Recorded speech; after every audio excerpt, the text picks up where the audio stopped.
Assalamualaikum warahmatullahi wabarakatuh. Jadi, pada video kali ini aku akan menceritakan sedikit tentang peradaban Islam pada masa dinasti Bani Abbasiyah. Dinasti Bani Abbasiyah didirikan oleh Abdullah Al-Saffah bin Muhammad bin Ali bin Abdullah bin Al-Abbas. Kekuasaannya berlangsung dalam rentang waktu yang panjang, yaitu dari tahun 132 Hijriah sampai dengan 656 Hijriah. Dinasti Abbasiyah ini berhasil didirikan setelah munculnya berbagai pemberontakan yang dilakukan oleh keturunan Al-Abbas dan para penentang lainnya terhadap kekuasaan dinasti Umayyah. Pada masa pemerintahan Khalifah Marwan bin Muhammad, Khalifah Marwan bersama 120.000 tentaranya yang berusaha mempertahankan dinastinya dengan menyeberangi sungai Tigris menuju Zab Hulu atau Zab Besar berhasil dikalahkan oleh tentara Bani Abbasiyah. Khalifah Marwan melarikan diri dari Damaskus ke Fustat di Mesir dan akhirnya terbunuh di Busir, wilayah Al-Fayum tahun 132 Hijriah di bawah pimpinan Sholih bin Ali, paman Al-Abbas. Dan akhirnya Damaskus pun jatuh ke tangan dinasti Abbasiyah. Maka kematian Khalifah Marwan ini menjadi akhir dari runtuhnya dinasti Bani Umayyah dan menjadi awal berdirinya dinasti Bani Abbasiyah. Dinasti Abbasiyah memiliki 5 periode masa pemerintahan. Yang pertama yaitu Persia pertama. Pada periode ini pemerintahan Abbasiyah mencapai masa keemasannya. Selanjutnya pada periode kedua disebut juga dengan Turki pertama. Pada masa itu, wibawa para khalifah merosot dengan tajam. Selanjutnya pada periode ketiga juga disebut dengan Persia kedua. Pada periode ini, Daulah Abbasiyah berada di bawah kuasa Bani Buai. Dan pada saat itu, para khalifah tidak lebih hanya sebagai pegawai yang diperintah dan diberi gaji. Selanjutnya, pada periode keempat atau disebut juga Turki kedua, pada periode ini Khalifah Abbasiyah hanya memiliki wewenang dalam bidang keagamaan saja, sedangkan bidang yang lainnya dipimpin oleh Perdana Menteri Turki. Selanjutnya, pada periode kelima, yaitu bebas dari pengaruh dinasti lain. Pada periode ini, Abbasiyah tidak lagi berada di bawah kuasa suatu dinasti tertentu. Selanjutnya yaitu dinasti-dinasti yang ada pada masa Bani Abbasiyah. Yang pertama ada dinasti Turki. Pertama, pada masa ini dinasti Abbasiyah mencapai masa kejayaannya. Tetapi karena para petinggi sudah terlalu hidup dengan mewah, muncullah gaya hidup yang hedonisme yang mengakibatkan para rakyat hidup miskin. Periode ini dimulai dengan bangkitnya orang Turki dalam tubuh Bani Abbasiyah. Pada saat inilah awal mulanya muncul khalifah yang lemah. Bahkan pada saat itu terdapat 13 khalifah, hanya 4 dari mereka yang mati dengan wajar, selebihnya dibunuh atau dipaksa turun dari tahtanya. Setelah itu ada dinasti Bani Buai. Pada masa ini dinasti di bawah kuasa Bani Buai. Bahkan pada periode ini keadaan semakin kacau. Khalifah tidak lebih sebagai pegawai yang diperintah dan diberi gaji. Selanjutnya ada dinasti Saljukiyah. Pada periode ini, Khalifah hanya berwenang terhadap bidang keagamaan saja, sedangkan bidang lainnya di bawah kuasa pemerintah Turki. Pada periode ini, ilmu pengetahuan juga berkembang lebih pesat dari periode sebelumnya. Dalam bidang politik, kekuasaan dibagi menjadi beberapa provinsi dengan seorang gubernur yang memimpinnya. Pada masa dinasti Abbasiyah, ilmu pengetahuan berkembang dengan sangat pesat. Berikut beberapa ilmu pengetahuan dan teknologi yang ada pada masa Bani Abbasiyah. Yang pertama ada ilmu qiraat. Dianggap fase awal dan cikal bakal tafsir Al-Quran.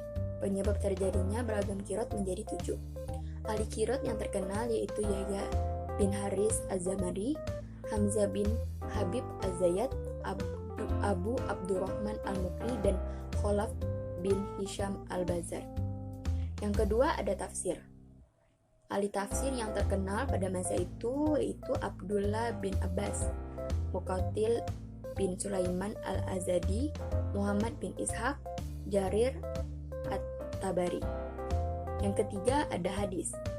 bangsa Arab baru membukukan hadis sejak abad kedua Hijriah, sehingga lahir ulama hadis antara lain Imam Malik, Imam Bukhari, Imam Muslim, pengarang Sahih Bukhari Muslim, kemudian muncul Abu Dawud, pengarang kitab As-Sunan, At-Tirmizi, pengarang kitab Al-Jami, An-Nasai, dan Ibnu Majah, keduanya pengarang kitab As-Sunan dengan nama Al-Kutub As-Sittah.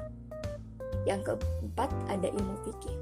Di antara ahli fikih masa ini yang terkenal yaitu Imam Malik bin Anas yang mengarang kitab Al-Muwatta, Al-Mudawwanah, Ahmad bin Hambal, Imam Syafi'i, Abu Hanifah, Al-Lais bin Sa'ad, Abu Yusuf yang karyanya berupa kitab Al-Kharaj disusun atas permintaan Khalifah Harun al-Rasyid.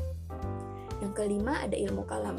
Ahli ilmu kalam terkemuka adalah Wasil bin Atta, Abu Huzail al-Alaf, An-Nizam, Abu Hasan al-Asy'ari, An-Hujjatul Islam, dan Imam Ghazali.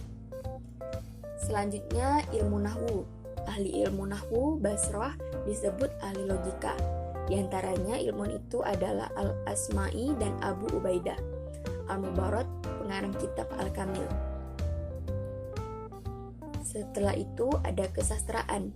Penyair Abbasiyah yang terkenal adalah Abu Nawas dengan syairnya tentang arak, asmara, berburu, dan ragam objek syair lainnya. Selanjutnya ada geografi. Tokoh utamanya yaitu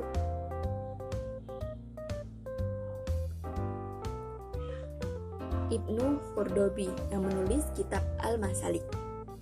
Selanjutnya ada matematika dan astrologi. Dalam ilmu hitung terkenal Imron bin Al-Wadah dan Sihab bin Kasir. Dalam ilmu astrologi ahlinya Al-Haris dan Ja'far bin Umar Al-Balaki, penulis Isbat Al-Ulum dan Hayya Al-Falak.